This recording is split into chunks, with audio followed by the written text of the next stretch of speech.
بني الإسلام على خمس شهادة أن لا إله إلا الله وأن محمد رسول الله وإقام الصلاة وإيتاء الزكاة والحج وصوم رمضان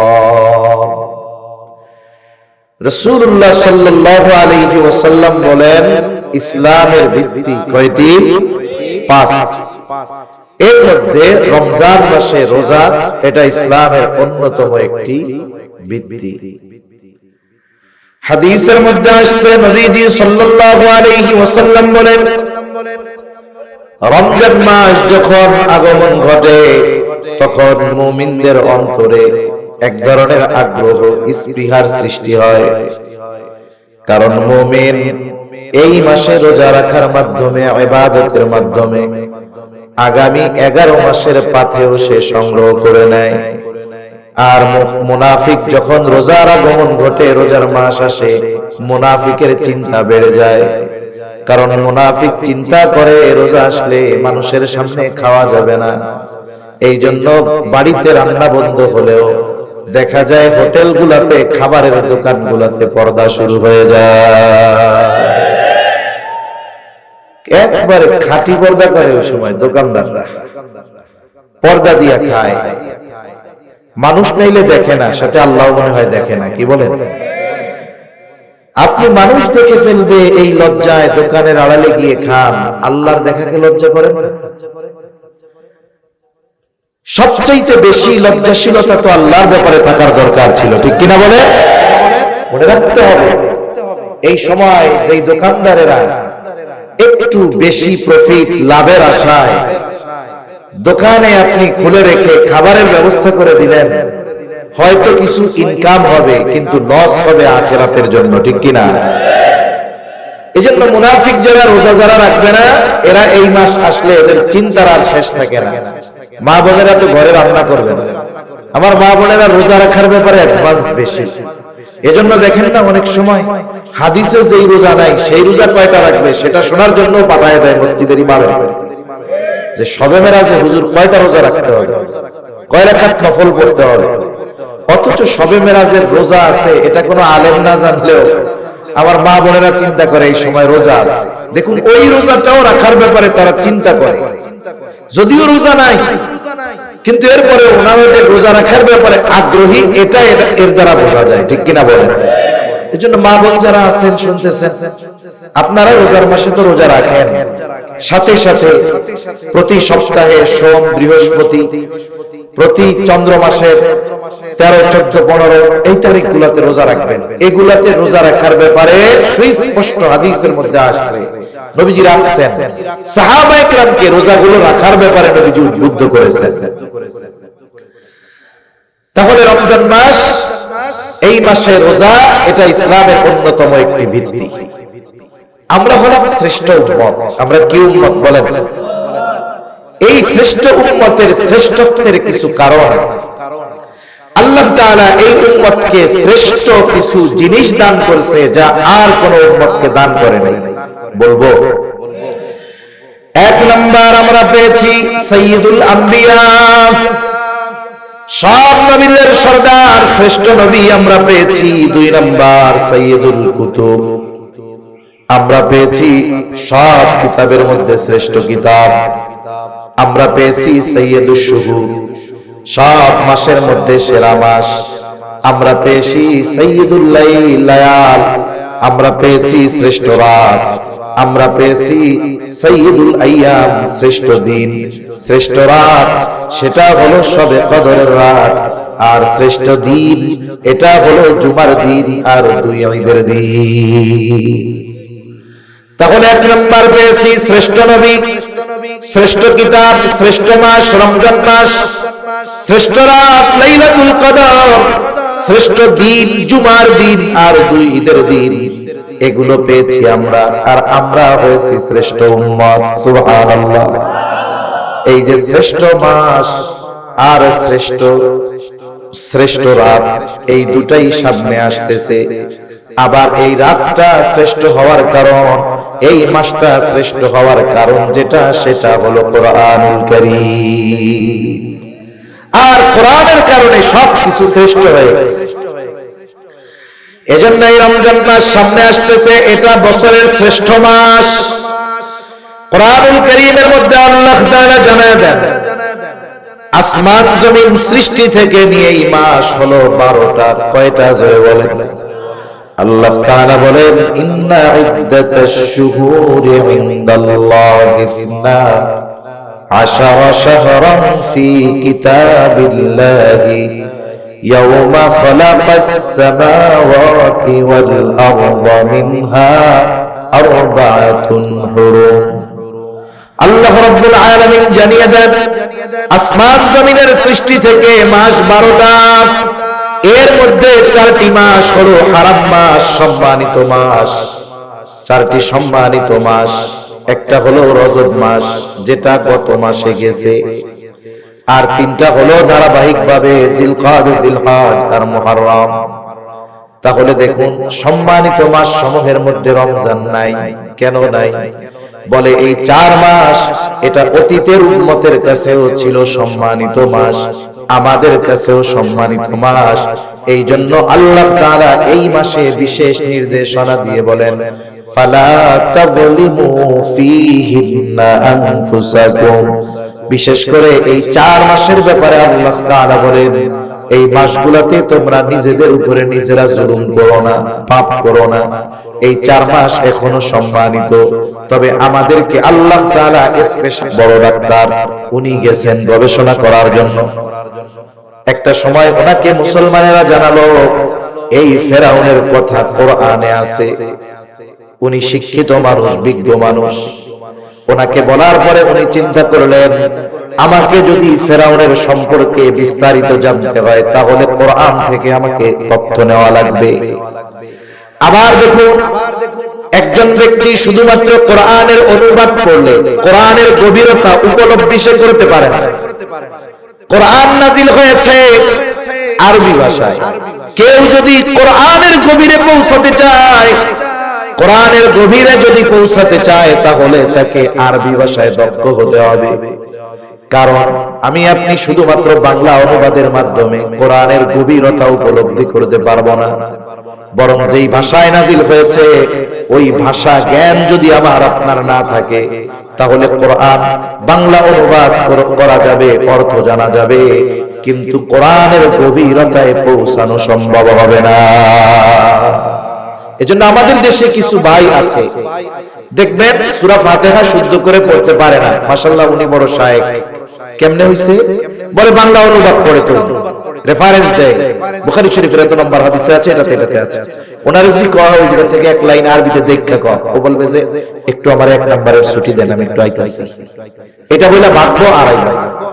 এখন উনি অনুবাদ করতেছেন শুধু, কিন্তু এই ভাষার গভীরতা উপলব্ধি করার মতো যোগ্যতা ওনার হয় না। এজন্য পড়া যায় ই দিয়ে, দেখে দেখে অনুবাদ দেখে দেখে পড়া যায়, কিন্তু এটা বুঝতে হলে, অনুধাবন করতে হলে, হৃদয়ঙ্গম করতে হলে যারা কোরআন হাদিস বুঝে তাদের কাছে যেতে হয়। ঠিক কিনা বলে? নাইলে তো মনে করেন কত ডাক্তার পাওয়া যায় তো ঘরে ঘরে। 4 বছর এমবিবিএস কোর্স করার দরকার কি? এমবিবিএস কোর্স করবে 4 বছরে, তারে ধরেন 16টা বই পড়াবে। উনি একেবারে বিদেশ থেকে 50টা বই আইনা 4 বছর পড়ার পরে আপনাদের এই বাজারে যদি দোকান দিয়ে বসে যে এমবিবিএস যারা হয় বাংলাদেশে, বেটা ওরা পড়ছে 16টা বই, আমি পড়ছি 20টা বই, আমি ওদের চাইতে বড় ডাক্তার, আপনারা কি তাকে বড় ডাক্তার মানবেন না পিটানি দিবেন? কেন? এই ক্ষেত্রে স্বশিক্ষিত ব্যক্তিকে আপনারা গ্রহণ করেন না, কিন্তু দ্বীনের ক্ষেত্রে কোন ব্যক্তি যদি কোন মাদ্রাসায় না পড়ে, উলামায়ে কেরামের তত্ত্বাবধানে না থেকে এসে যদি ফতোয়া দেয়, আপনারা সেগুলো মাইনা নেন। কেন? এক্ষেত্রে এত সহজ মনে হয় কেন? এজন্য কোরআনুল কারীম বোঝার জন্য, হৃদয়ঙ্গম করার জন্য ওই ভাষায় দক্ষ হতে হয়। তা না হলে ডক্টর মরিস বুকাইলিও বলতো, ঠিক আছে আমার একটা দা নোবেল কোরআন দাও ইংলিশ ট্রান্সলেশন, ইংরেজি অনুবাদের, আমি ওটা পড়ে পড়ে বুঝে নেই। উনি অতটুকু বিষয়ের গবেষণা করার জন্য আরবি ভাষা শিখতে চেয়েছেন। সৌদি আম্বাসিরে বলছেন যে আমাকে একজন বিজ্ঞ ব্যক্তি দেন, আমি যার থেকে ভাষাটা শিখতে চাই। এরপরে উনি আরবি ভাষা শিখলেন, কোরআন গবেষণা শুরু করলেন। ওনার উদ্দেশ্য ছিল শুধুমাত্র ফেরাউনের এই বিষয়টা নিয়ে গবেষণা করবেন, কোরআনে কি কি তথ্য আছে। কিন্তু আল্লাহর বান্দা যখন কোরআন পড়া শুরু করেছে, অনুবাদ তো পড়ে না, বলে আরবি ভাষায় দক্ষ হয়েছে। এবার যখন কোরআন পড়ে আস্তে আস্তে তার হৃদয়ের মধ্যে পরিবর্তন আসতে থাকলো। ফেরাউন নিয়ে গবেষণা করতে গিয়ে কোরআন পড়ে আল্লাহর বান্দা ঈমানের মতো দৌলত লাভ করে গেল। কেন? এই কোরআন বুঝতে পেরেছে, পড়েছে, আর সত্য আর মিথ্যা তার কাছে সুস্পষ্ট দিবালোকের ন্যায় হয়ে গেছে। সুবহানাল্লাহ। এই 2-3 বছর আগে নেদারল্যান্ডের একজন পার্লামেন্ট মেম্বার, কট্টর ইসলাম বিদ্বেষী, আল্লাহর বান্দা মুসলমানদের নিয়ে, ইসলাম নিয়ে, হিজাব নিয়ে, আমাদের নবীকে নিয়ে খুব উল্টাপাল্টা বলে। উনি চিন্তা করলেন আরো বেশি উল্টাপাল্টা যদি বলতে হয় তাইলে আমাকে মুসলমানদের ব্যাপারে আরো জানতে হবে। এজন্য এই পৃথিবীতে ইসলাম বিদ্বেষীদের অনেক মাদ্রাসা আছে। অনেক মাদ্রাসায় ইসলাম বিদ্বেষীরা খরচ করে তাদের পড়ায়। কেন পড়ায়? আলেম বানানোর জন্য? না না, ইসলামের গভীর জ্ঞানগুলো জেনে এগুলো মানুষের মধ্যে কেমনে সংশয় সৃষ্টি করা যায়, কোন জায়গা মানুষের সামনে বললে মানুষ ধোঁকায় পড়ে যাবে, এই বিষয়। কিছু বিষয় আছে হৃদয়ঙ্গম করার ক্ষমতা মানুষের নাই। আমার আগে ভাই বলছে যে কিছু বিষয় আছে, ইসলাম, কোরআন, আল্লাহ সব বিধিনিষেধ যৌক্তিক, কিন্তু সবকিছু বোঝার যোগ্যতা তো আল্লাহ আমাদের দেয়, ঠিক না? আমি বুঝি আর না বুঝি, আমি বুঝি না বিধায় ওটা যে অযৌক্তিক এটা কখনো হতে পারে না। আমরা মানুষ, আমাদের জ্ঞান বড় সীমিত, আমাদের ইলম অনেক কম। এজন্য আমরা না বুঝলেই যে ওইটা ঠিক না, এটা কিন্তু কোনো বিষয় নয়। কেউ যদি ওই বিষয়ের উপরে ইস্তেকামত থাকে যে আমি না বুঝলেই ওইটা বেঠিক, তাহলে তার দ্বীনের উপরে চলা অনেক কঠিন হয়ে যাবে, ঠিক কিনা বলেন? তা ওই ব্যক্তিও চিন্তা করলেন যে আমি কোরআন শিখতে হবে। উনিও আরবি ভাষা শিখছে, কোরআন নিয়ে গবেষণা করছে। ঈমান আনার জন্য না বিরোধিতা করার জন্য? একটা সময় উনি কোরআন পড়া শুরু করছে। সময়ের সাথে সাথে হৃদয়ের পরিবর্তন, সত্য আর মিথ্যা সামনে পার্থক্য হয়ে গেছে। বুদ্ধিমান মানুষ যে সত্য যখন সুস্পষ্ট দিবালোকের ন্যায় তার সামনে চলে আসে, আলোর দেখা যখন সে পেয়ে যায়, সে কখনো অন্ধকারে ফিরে যাবে না। ওই ব্যক্তি কট্টর ইসলাম বিদ্বেষী, কোরআন শিখছে, সত্য মিথ্যার পার্থক্য বুঝে গেছে, আলোর দেখা পেয়ে গেছে। এই কোরআনের বদৌলতে সে ঈমান গ্রহণ করেছে, অন্তরে তার হেদায়েতের নূর প্রজ্বলিত হয়ে গেছে। এজন্য এই কোরআন সত্য মিথ্যার মধ্যে পার্থক্যকারী। একজন অমুসলিমও যদি নিরপেক্ষভাবে এই কোরআন তিলাওয়াত করে বুঝে, আশা করা যায় কোরআনের কারণে তার সামনে ঈমানের দ্বার উন্মোচিত হয়ে যাবে। এজন্য হলো কোরআন গোটা মানব জাতির জন্য হেদায়েত। এরপরে আল্লাহ তাআলা বলেন, এই মাস শুধু কোরআন নাজিল করেছি এমন নয়, ফামান শাহিদা মিনকুমুশ শাহরা ফালইয়াসুম। আল্লাহ তাআলা বলেন, এই মাস যে পাবে সে যদি প্রাপ্তবয়স্ক হয়, বালেগ হয়, মুকিম হয়, অক্ষম যদি না হয়, অসুস্থ যদি না হয়, অবশ্যই সে যেন এই মাসে রোজা রাখে। তাহলে রমজান মাস, এই মাসে রোজা ফরজ। কি ফরজ? জোরে বলেন, রোজা ফরজ। এখন এই রমজান আমরা অতিবাহিত করব কেন? এক নাম্বার, রোজা রাখার মাত্র। রোজা রাখলে লাভ কি? আমি দুইটা কথা বলে শেষ করে দেব, বেশি লম্বা করব না, একেবারে সংক্ষিপ্ত। এক নাম্বার, রোজা রাখতে হবে। কি রাখতে হবে? জোরে বলেন, রোজা রাখতে হবে।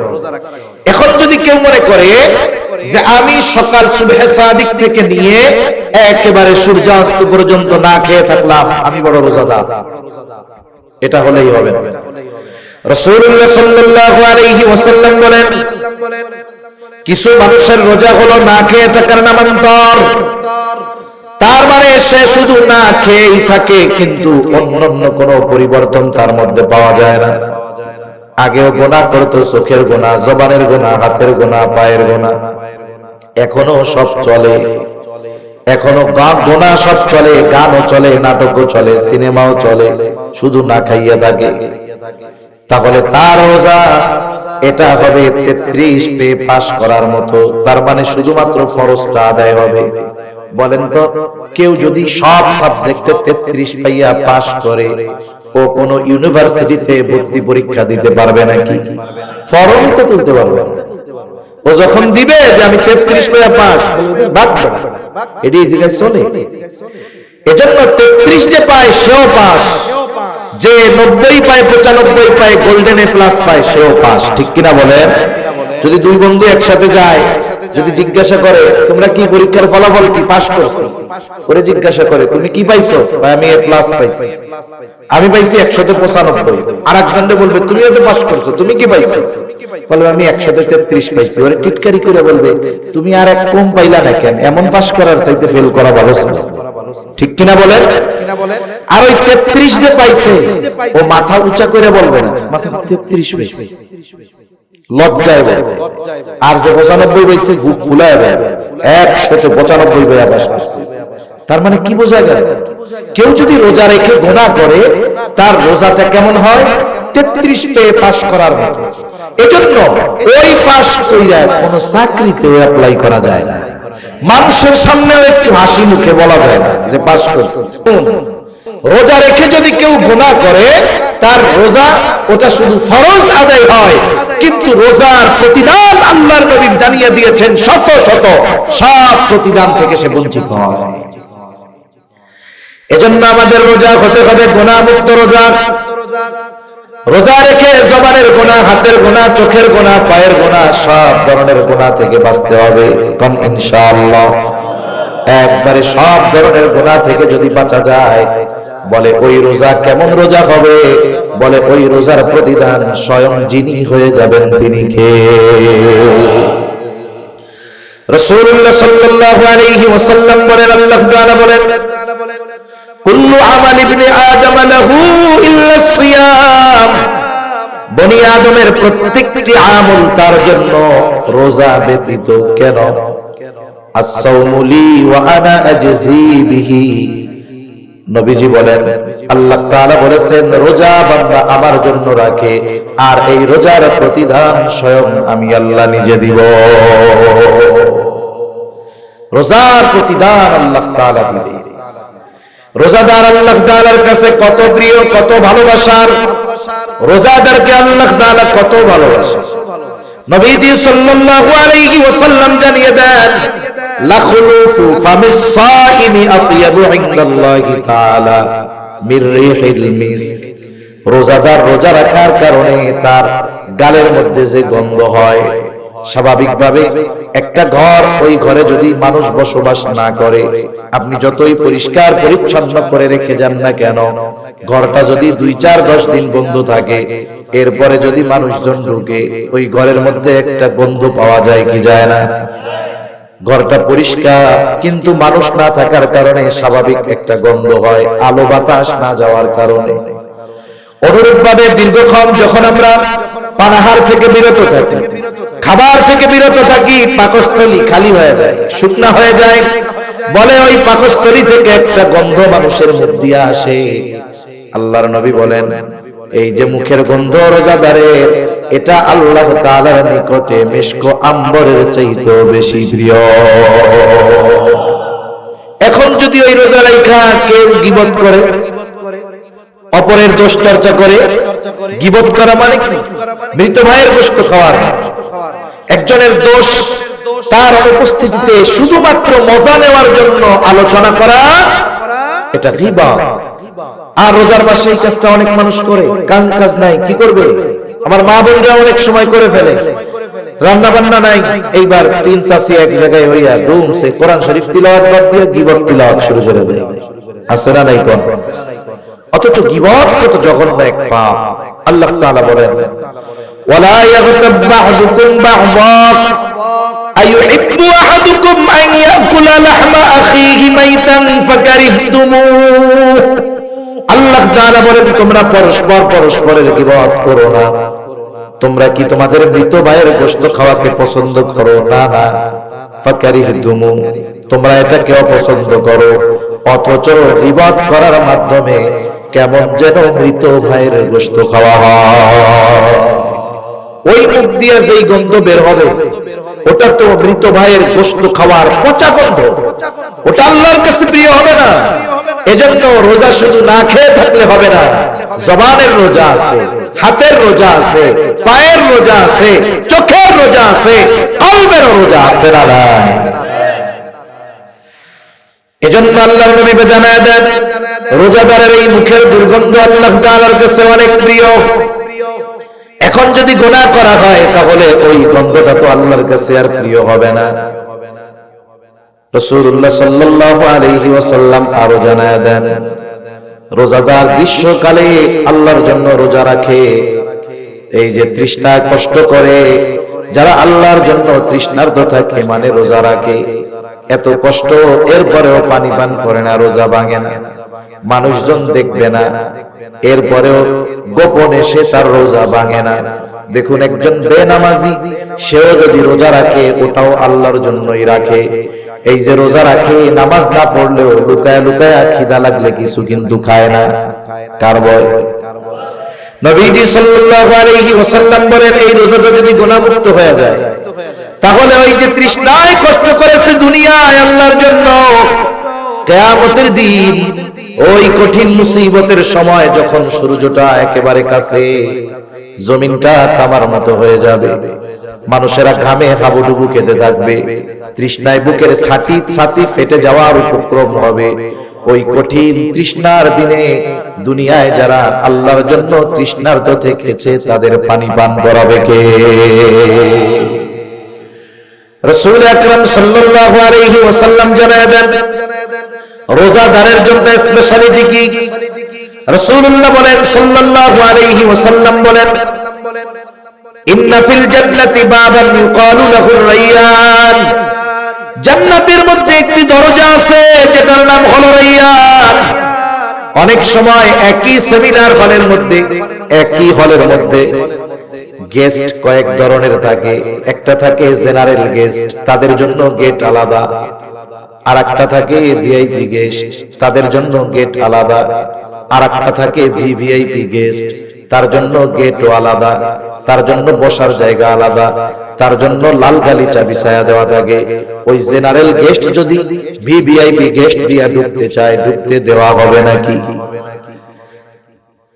রোজাদার যারা, ইমানদার রোজাদার যারা, এরা হলো ভিভিআইপি, বলে এদের জন্য স্পেশাল একটা দরজা যার নাম হলো রায়্যান। ওই ভিভিআইপি গেটে দাঁড়িয়ে ভিভিআইপি গেস্টের জন্য অপেক্ষা করতে থাকে মানুষেরা, ফুলের তোড়া নিয়ে সংবর্ধনা জানানোর জন্য। কত আদর আপ্যায়ন হয়, অথচ ঢুকবে একই ছাদের নিচে, কিন্তু তাদের স্পেশালিটি কি? বলে ভিভিআইপি পারসন। এবার কি হলো?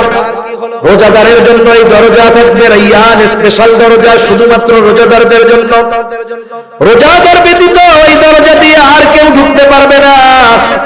ফেরেশতারা অভ্যর্থনা জানানোর জন্য দাঁড়ায় থাকবে, আহ্বান করা হবে ফাইনাস সাইমুন, কোথায় রোজাদারেরা?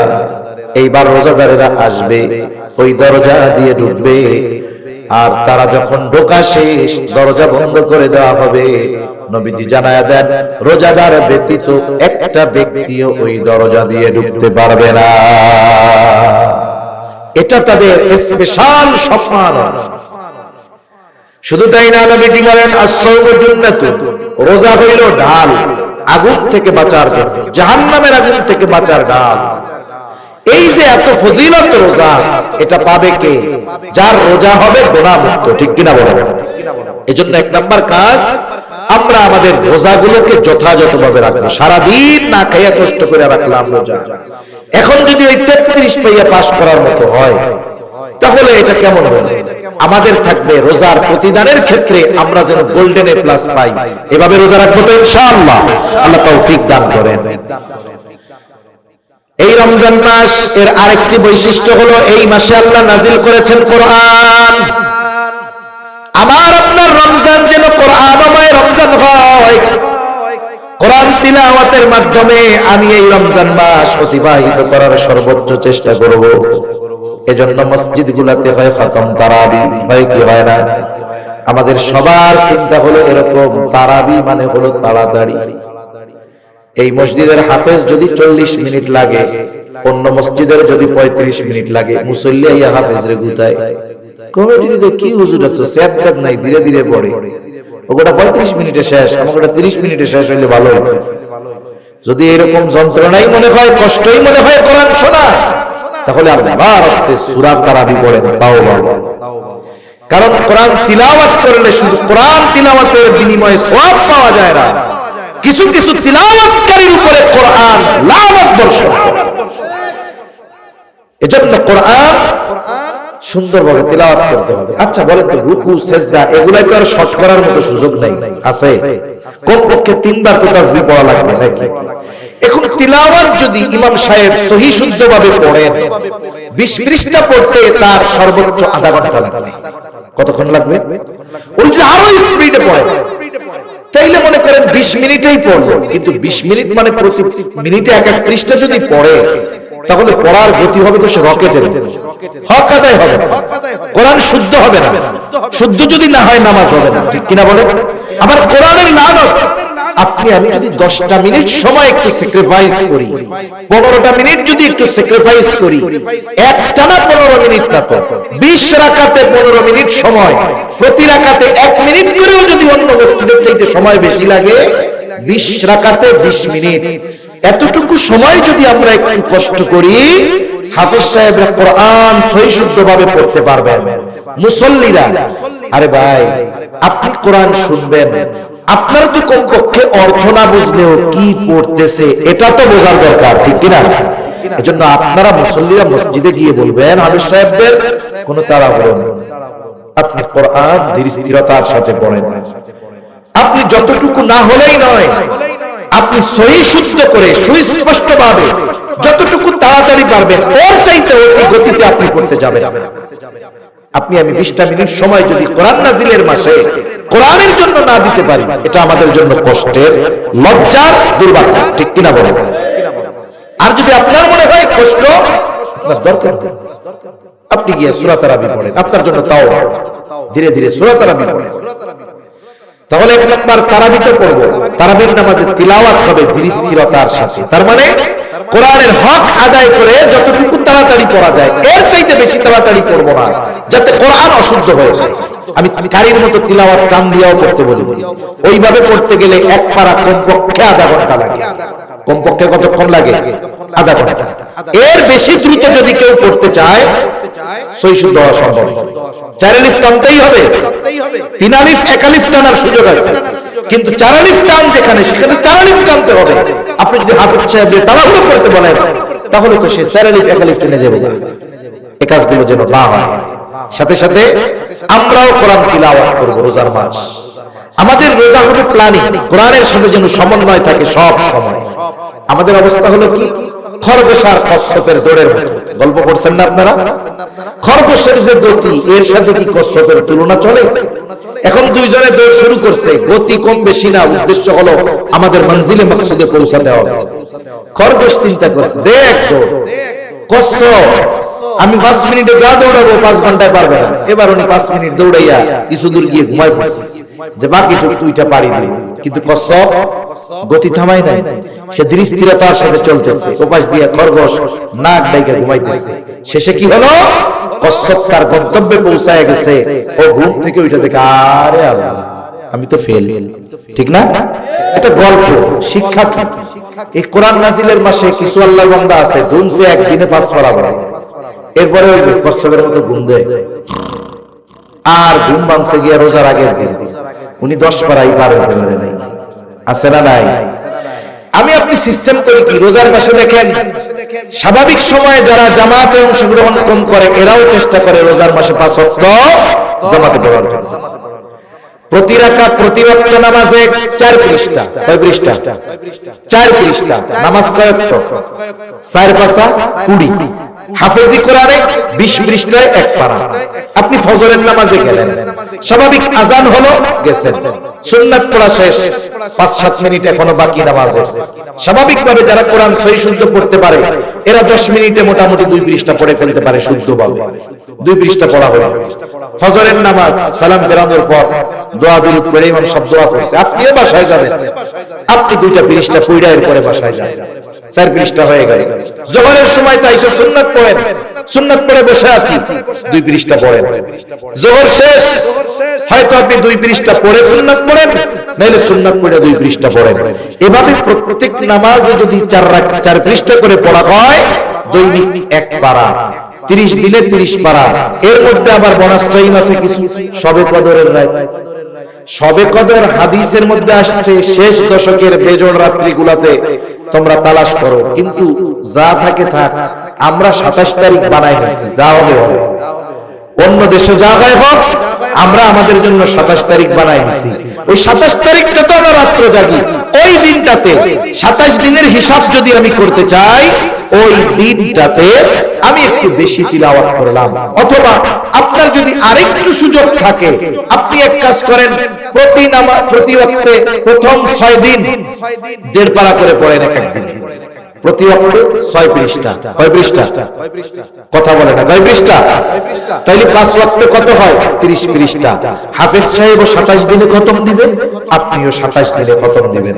যদি সুযোগ হয় একটু অনুবাদটা দেখবেন, তাফসীরে মাআরিফুল কোরআন থেকে একটু ব্যাখ্যাটা দেখবেন।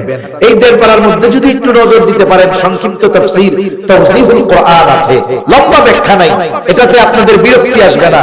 আপনি এক নজর ভুলে গেলেন যে অর্থগুলো কি বলছে, ওই জায়গায় টিকায় ব্যাখ্যাগুলো কি বলছে, একটা ধারণা আপনার চলে আসলো যে আজকের 1.5 পারায় আল্লাহ তাআলা এই এই কথাগুলো বলছে, আর এই বিষয়গুলোই আজকে তিলাওয়াত হয়েছে। তাহলে কি হলো? কোরআনের সাথে একটা সম্পর্ক তৈরি হয়ে গেল। এজন্য রাসূল সাল্লাল্লাহু আলাইহি ওয়াসাল্লাম কোরআন তিলাওয়াতের ব্যাপারে রমজান মাসে বেশি গুরুত্ব দিতেন। যতটুকু নাজিল হতো জিবরাইল আলাইহিস সালাম পুরাটা নবীজিকে শোনাতেন, নবীজিও পুরাটা আবার জিবরাইল আলাইহিস সালামকে শোনাতেন। এই যে দাওয়াত করা, এটা দেখুন জিবরাইল আলাইহিস সালামের আমল, আমার আপনার নবীজির আমল। এজন্য আমার আপনার রমজানটা যেন কোরআনের সাথে অতিবাহিত হয়। এইভাবে যদি আমি আমার প্ল্যানিং করে রমজান মাস অতিবাহিত করতে পারি, দেখবেন কোরআনময় একটা রমজান হবে। আবার দেখুন এই কোরআন তিলাওয়াতের মাধ্যমে কত সওয়াব পাওয়া যায়। রাসূল আকরাম সাল্লাল্লাহু আলাইহি ওয়াসাল্লাম বলেন, কোরআন মান ক্বারা হারফাম মিন কিতাবিল্লাহি ফালাহু হাসানাহ। আল্লাহর কিতাব থেকে, কোরআন থেকে যদি কেউ একটা অক্ষর তিলাওয়াত করে, তার জন্য একটি হাসানা, ওয়াল হাসানাতু বিআশরি আমসালিহা। নবীজি জানায় দেন, এক হাসানা সমান হলো 10টা নেকি। এখন কোন ব্যক্তি যদি একটা অক্ষর তিলাওয়াত করে 10টা নেকি, নবীজি বলেন, লা আকুলু আলিফ লাম মিম হারফুন বাল আলিফুন হারফুন, লামুন হারফুন ওয়া মিমুন হারফুন। তার মানে আলিফ যদি পড়ে সাথে সাথে তার কম পক্ষে 10টা নেকি হবে। আবার আল্লাহর নবী জানায় দেন, কোন ব্যক্তি যখন কোন নেক আমল করে, আল্লাহ তাআলা ওই আমলের প্রতিদান কমপক্ষে 10 থেকে 700 গুণ আল্লাহ বাড়ায় দেয়। সুবহানাল্লাহ। তার মানে নেকির ভান্ডার হলো এই কোরআন। এজন্য আমি আপনি যত বেশি কোরআন তিলাওয়াত করতে পারবো এই মাসে তত লাভ, যত বেশি শুনতে পারবো তত লাভ, ঠিক কি না? আমার আপনার অ্যাকাউন্টে সওয়াব জমা হবে বেশি। আবার আপনি বলতে পারেন, হুজুর আমার তো কোরআন পড়তে কষ্ট হয়ে যায়, বলে আপনার জন্য সওয়াব হইল দ্বিগুণ। সুবহানাল্লাহ। আল মাহিরু বিল কোরআন, আয়েশা সিদ্দিকা রাদিয়াল্লাহু তাআলা আনহা থেকে বর্ণিত, নবীজি বলেন, আল মাহিরু বিল কোরআন, যে কোরআনের ব্যাপারে দক্ষ, তিলাওয়াত করতে পারে শুদ্ধভাবে, মা'আস সাফারাতিল কিরামিল বারারা, সে সম্মানিত ফেরেশতাদের সাথে অবস্থান করবে, এটা তার স্পেশালিটি। তবে যে কোরআন পড়তে দক্ষ নয়, তবে তিলাওয়াত করে পড়ার সময় তুতলায়, ওয়ায়াতাতাউ, তুতলাইতে থাকে, জবানে বেঁধে যায়, নবীজি জানায় দেন, ফালাহু আজরা, তার জন্য দ্বিগুণ প্রতিদান। কেন? একটা হলো পড়ার প্রতিদান, আর একটা হলো কষ্টের প্রতিদান। তার কথার মনে বোঝা গেল যে পড়তে পারে না তার আরো সব বেশি কষ্ট হওয়ার কারণ। আল্লাহ তাআলা কত মেহেরবান। মুসলিমের হাদিস, নবীজি বলেন ইমানদারের পায়ে যদি কাটাও ফুটে কষ্ট পায় এর কারণে আল্লাহ তার সওয়াব দান করে। সুবহানাল্লাহ। কোরআন পড়তে গিয়ে কষ্ট যদি হয় কষ্টের কারণে সওয়াব তিলাওয়াতের কত আছে, তাহলে রমজান কোরআন তিলাওয়াতের মাধ্যমে কাটাবো তো ইনশাআল্লাহ। কথা আর বেশি লম্বা করব না, যেহেতু রমজান মাস চলে আসছে। কোরআনময় রমজান যেন আমাদের হয়, রোজাগুলো যেন গুনাহ মুক্ত হয়, আর কোরআনের সাথে আমরা যেন সময়টা বেশি কাটাতে পারি, এই প্রচেষ্টা থাকবে তো ইনশাআল্লাহ। এজন্য নবীজি জানায় দেন, সর্বশেষ হাদিসটা বলে শেষ করে দেই, আসসিয়াম ওয়াল কোরআন ইয়াশফাআন লিল আবদি ইয়াউমাল কিয়ামাহ। নবীজি সাল্লাল্লাহু আলাইহি ওয়াসাল্লাম বলেন সিয়াম, রোজা আর কোরআন কিয়ামতের দিন বান্দার জন্য সুপারিশ করবে। সিয়াম আর কোরআন ওই কিয়ামতের দিন বাপ চিনবে না, মা চিনবে না, ছেলে চিনবে না। আল্লাহ তাআলা বলেন ইয়াউমা ইয়াফিরুল মারউ মিন আখিহি ওয়া উম্মিহি ওয়া আবিহি ওয়া সাহিবাতিহি ওয়া বানিহি লিকুল্লি ইমরিইন মিনহুম ইয়াউমাইযিন শা'নুন ইউগনি। কিয়ামতের দিন ভাই ভাইয়ের থেকে পলায়ন করবে, পিতামাতার থেকে পলায়ন করবে, স্ত্রী সন্তানদের থেকে পলায়ন করবে। প্রত্যেক মানুষ নিজের চিন্তায় বিভোর থাকবে ওই কঠিন মুসিবতের দিন।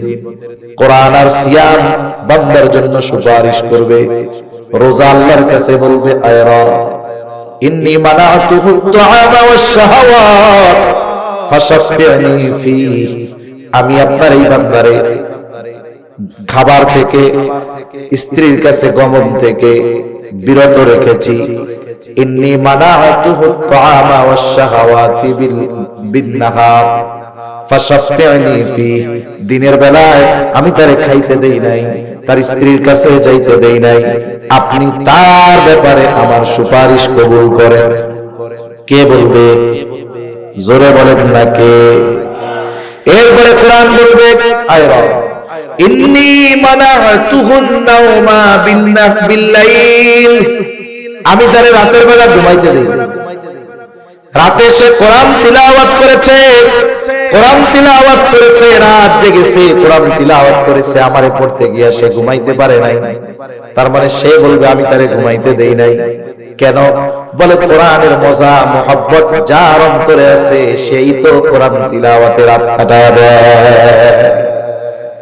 আমি তারে রাতের বেলা ঘুমাইতে দেই নাই, ফাশাফি'নি ফীহি। আপনি তার ব্যাপারে আমার সুপারিশ কবুল করেন। নবীজি সাল্লাল্লাহু আলাইহি ওয়াসাল্লাম বলেন আল্লাহ তাআলা সিয়াম এবং কোরআনের সুপারিশ ওই ব্যক্তির জন্য কবুল করে নেবে। ওটা তো শুধু কিয়ামতে, কবরের মধ্যে সূরা মুলক যারা তিলাওয়াত করে দৈনন্দিন, এই সূরা মুলক কবরের আযাব থেকে বাঁচার কারণ হবে। সূরা ওয়াকিয়া যারা দৈনন্দিন তিলাওয়াত করে রাতে সন্ধ্যার পরে, আল্লাহ তাআলা তাদেরকে রিজিকের অভাবে ফেলবে না। সাথে সাথে হাদিসের মধ্যে আসছে সূরা বাকারা, আলে ইমরান, এইটা তাদের তিলাওয়াতকারী যারা ছিল দুনিয়ায়, কবরের মধ্যে একজন দাঁড়াবে মাথার কাছে আর একজন পায়ের কাছে, আযাব দেওয়ার কোনো সুযোগ দিবে না। সুবহানাল্লাহ। সেজন্য এই কোরআনের সাথে আমাদের সম্পর্ক গড়ার দরকার আছে না নাই? যে কোনো এক উপলক্ষে একটা জিনিস শুরু হয়, ঠিক না? কতজন তো একটা দিবসের অপেক্ষায় বসে থাকে গুনাহ করার জন্য। এই মাসেই একটা তারিখ গেছে না, কতজন এই দিনের অপেক্ষায় ছিল যে ওই দিন তার গুনাহ স্টার্ট হবে। আমাদের সামনে কোরআনের সাথে সম্পর্ক গড়ার এক সুবর্ণ সুযোগ সময় চলে আসছে। এই রমজান যেন হয় কোরআনের সাথে সম্পর্ক গড়া, রমজান যেন হয় আমার আপনার গুনাহমুক্ত জিন্দেগি গঠন করার, এই রমজান যেন হয় আমার জান্নাতের পথের প্রতীক হওয়ার। এই প্রচেষ্টা আমরা করব তো ইনশাআল্লাহ?